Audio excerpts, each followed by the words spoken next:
Assalamualaikum warahmatullahi wabarakatuh. Innal hamdalillah nahmaduhu wa nasta'inu wa nastaghfiruh wa na'udzu billahi min syururi anfusina wa min sayyiati a'malina. May yahdihillahu fala mudilla lahu wa may yudlilhu fala hadiya lahu. Asyhadu an la ilaha illallah wahdahu la syarika lahu wa asyhadu anna Muhammadan abduhu wa rasuluhu la nabiyya ba'da. Pertama-tama marilah kita panjatkan rasa puji syukur kita kehadirat Allah Subhanahu wa taala yang mana telah memberikan banyak nikmat kepada kita semua. Semoga kita tergolong menjadi umat yang pandai untuk mensyukuri apa yang telah diberikannya. Salawat serta salam semoga kita sanjungkan kepada junjungan kita Nabi Agung Muhammad sallallahu alaihi wasallam. Semoga kita mendapatkan syafaatnya kelak di yaumil akhir. Amin ya Allah ya rabbal alamin. Kami di sini dari kelompok 9 Pasar Uang Modal Syariah akan memberikan beberapa ulasan tentang materi investasi emas. Untuk pematerinya diantaranya adalah saya sendiri, Dian Andi Prasetyo.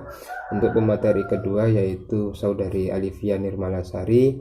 Untuk pemateri ketiga adalah Yudia Wijayanti. Dan untuk pemateri yang keempat adalah Saudari Viviana Khairunisa. Kita mulai dari pemateri pertama. Saya sendiri yang akan memberikan ulasan materi tentang investasi emas itu sendiri. Kita mulai dari materi yang pertama yaitu pengertian investasi emas. Investasi emas dipandang oleh sebagian besar investor sebagai alat investasi aman yang ada sejak zaman dahulu.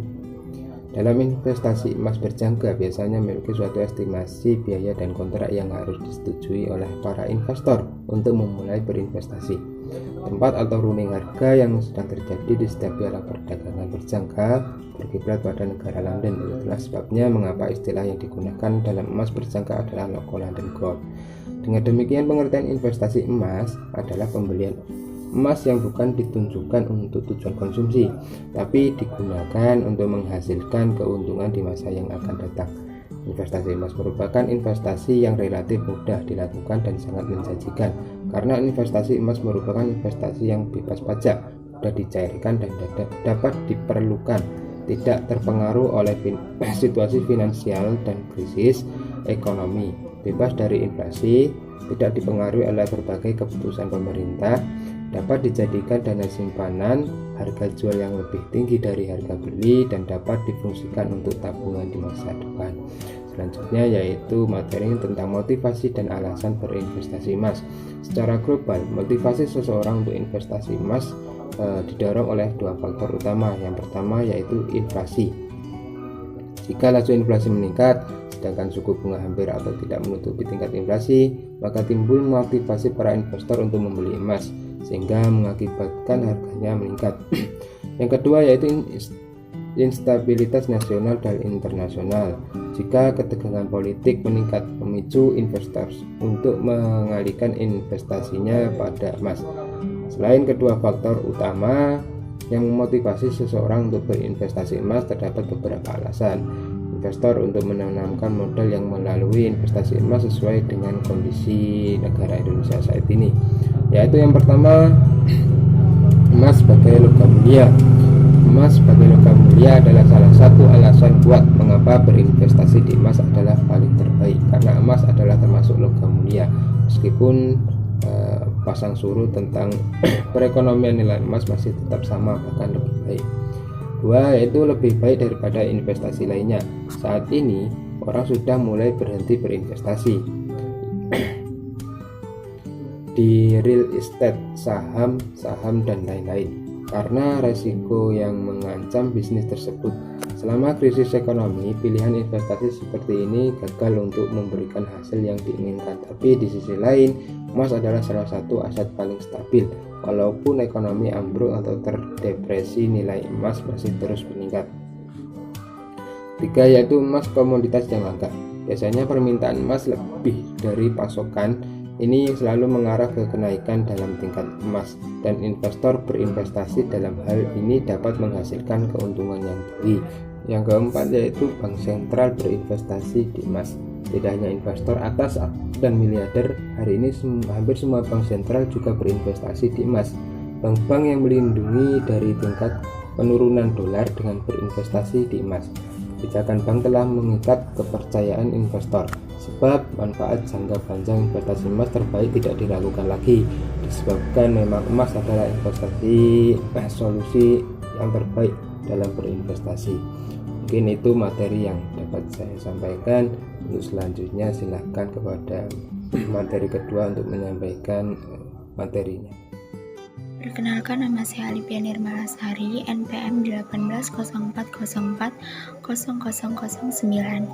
Saya akan melanjutkan materi yang C tentang jenis atau bentuk investasi emas. Beberapa bentuk atau jenis investasi emas yang menjadi pilihan para investor antara lain adalah: yang pertama, emas perhiasan, dibuat dari emas murni atau campuran emas murni dengan campuran logam yang kemudian dibuat atau dibentuk menjadi perhiasan. Emas perhiasan terbagi menjadi 3 jenis. Yang pertama, buatan pabrik. Emas perhiasan buatan pabrik adalah emas perhiasan yang dibuat dalam jumlah banyak di pabrik. Tidak sulit untuk membeli atau menjual kembali emas perhiasan ini karena bisa dilakukan di toko emas atau pameran perhiasan. Kemudian yang kedua, buatan tangan. Emas perhiasan buatan tangan adalah emas yang dibuat berdasarkan pesanan melalui sentuhan tangan pembuat atau pengrajin emas. Harganya tentu lebih mahal dibandingkan emas buatan pabrik karena jumlahnya sangat terbatas. Kemudian yang ketiga, edisi terbatas. Emas perhiasan edisi terbatas adalah perhiasan emas yang dibuat untuk tujuan atau pesanan khusus dan diproduksi dalam jumlah yang sangat terbatas. Kemudian selanjutnya, emas koin atau keping. Sesuai dengan namanya, koin emas ini adalah emas yang dibuat dalam bentuk koin. Saat ini fungsi koin lebih banyak ditunjukkan untuk investasi, meski sebelum orang mengenal uang, emas pernah menjadi alat tukar yang sah. Di Indonesia, jenis koin emas biasanya ditemukan dalam bentuk: yang pertama, koin emas ONH, yang kedua, dinar emas 22 karat. Ciri-ciri dari dinar 22 karat ini berupa emas 22 karat, satuannya adalah dinar. Kemudian yang ketiga, dinar emas 24 karat. Selain dinar 22 karat, ada pula dinar 24 karat. Berikut ciri-cirinya. Satuannya adalah dinar, memiliki sertifikat terpisah berupa emas murni 99,99%. Kemudian yang keempat, koin emas khusus di Indonesia. Ada juga beberapa macam koin emas khusus. Biasanya koin emas khusus tersebut dicetak untuk koleksi atau untuk memberi sebuah penghargaan kepada seseorang. Selanjutnya, emas lantakan atau batangan merupakan salah satu landing investasi yang tepat. Baiklah, Assalamualaikum warahmatullahi wabarakatuh. Sebelumnya, perkenalkan, saya Yulia Wijayanti, NPM 1804041174. Di sini saya selaku pemateri ketiga akan menjelaskan tentang kelebihan atau keuntungan dan resiko atau kekurangan dari investasi emas. Nah, oleh karena sumber hasil potensial dari emas hanya berupa apresiasi harga, maka investasi emas hanya menguntungkan pada saat laju inflasi tinggi atau instabilitas politis. Nah, berikut adalah beberapa kelebihan dari investasi emas. Yang pertama, tidak terpengaruh oleh inflasi atau zero inflasi effect. Mengapa? Karena nilai emas cenderung stabil. Kemudian yang kedua, mudah dicairkan, karena emas mudah diperjualbelikan dimanapun. Kemudian yang ketiga, bersifat terbatas, di mana jumlah emas terbatas, akan tetapi permintaan terhadap emas tidak terbatas. Kemudian beberapa kelebihan yang lain diantaranya bersifat tahan lama, melindungi kekayaan, resiko rendah sampai menengah, aset nyata, hak kepemilikan, dan bebas pajak. Selanjutnya yaitu resiko atau kekurangan dari investasi emas. Nah, beberapa resiko atau kekurangan dari investasi emas diantaranya: yang pertama, segi rasio pengaruh jumlah hasil. Contoh, teknik berinvestasi emas dengan cara mencicil lewat bank syariah, di mana investor tidak memiliki kendali akan emas tersebut. Nah, Yang kedua, minimnya dampak terhadap ekonomi mikro secara nyata atau real. Nah, semakin besar investasi emas yang tidak secara otomatis, maka membuat perputaran ekonomi semakin membesar pula. Adapun beberapa resiko lain yang akan dihadapi ketika berinvestasi emas diantaranya, yang pertama, adanya selisih harga jual dengan harga beli emas. Kemudian yang kedua, kenaikan harga yang lambat. Dan yang ketiga, harus memiliki tempat khusus. Mungkin cukup sekian yang dapat saya sampaikan.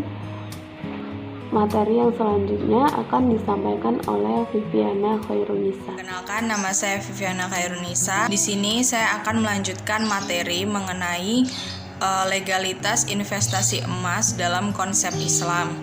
Investasi emas syariah sudah dikenal sejak zaman Nabi kita Muhammad SAW. Bahkan pada zaman itu emas telah menjadi alat tukar yang sah. Dalam pandangan Islam, investasi sangat disarankan untuk mengembangkan harta, terutama untuk memenuhi kebutuhan masa depan. Maka investasi jangka panjang sangat dibutuhkan. Dalam pandangan Islam, sifat dan manfaat harta haruslah mengalir. Jika seseorang membeli emas untuk keperluan tertentu di masa depan dan investasi ini untuk dijadikan sebagai modal usaha atau untuk menunaikan ibadah haji, biaya pernikahan, membangun rumah, maka hal itu tidaklah dikategorikan sebagai menimbun harta. Adapun kewajiban kita sebagai umat Islam, jika seseorang memilih emas sebagai investasi masa depan, baik itu investasi emas batangan ataupun dalam bentuk uang koin, maka wajib hukumnya untuk dikeluarkan zakatnya. Zakat haruslah dikeluarkan jika telah memenuhi masa nisab, yaitu jika masa penyimpanannya telah lebih dari 1 tahun. Dengan demikian dapat disimpulkan bahwa menyimpan emas sebagai investasi masa depan untuk keperluan menjualnya kembali jika sewaktu-waktu nilainya tinggi, dapatlah dilakukan selama mengikuti syarat yang diwajibkan, yaitu membayar zakat harta. Sementara itu, Majelis Ulama Indonesia memberikan fatwa tentang investasi emas ini sebagaimana fatwa Dewan Syariah Nasional (MUI) tentang jual beli emas secara tidak tunai. Fatwa tersebut pada pokoknya menyatakan bahwa investasi emas syariah itu haruslah bermaslahah atau mengandung kebaikan bagi masyarakat dan mengandung unsur tolong-menolong dalam hal kebaikan, adil, serta jujur.